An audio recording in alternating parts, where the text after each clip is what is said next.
Eh bien bonjour à tous.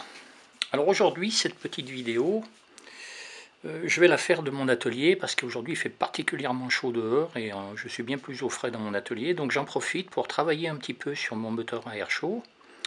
Et ce moteur qui tourne pour le moment honorablement, avec un calage à 90 degrés entre le piston déplaceur et le piston moteur.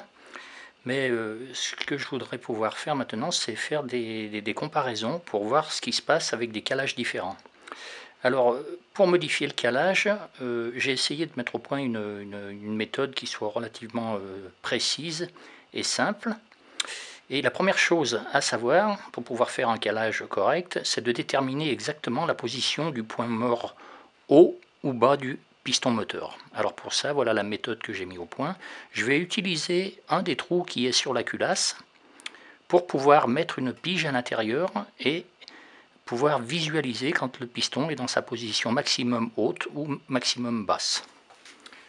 Je vais donc démonter le petit bouchon qui est ici, qui normalement sert d'orifice de graissage, ce qui me donne maintenant une ouverture directe sur la tête du piston.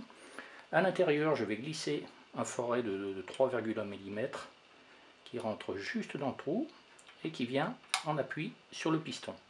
Et maintenant, je peux, en déplaçant mon volant, visualiser parfaitement le moment où la pige arrive à sa hauteur maximum. Là, ça me donne déjà un premier repère de la position du piston dans la position haute. Ensuite, il va falloir caler justement le piston déplaceur par rapport à cette position du piston moteur. La deuxième opération, pour continuer le calage de mon moteur, j'ai utilisé un rapporteur que j'ai fixé par deux pinces sur une équerre. L'axe du rapporteur correspond exactement à l'axe de mon moteur et l'alignement est fait par une équerre de manière à être bien perpendiculaire à la table. J'ai bien la perpendicularité. Voilà.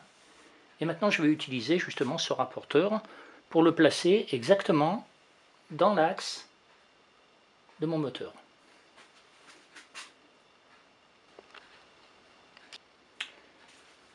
Alors pour pouvoir visualiser correctement le réglage, j'ai fait un petit index sur la partie qui supporte le maneton en étant parfaitement parallèle à l'axe du moteur et l'axe du maneton.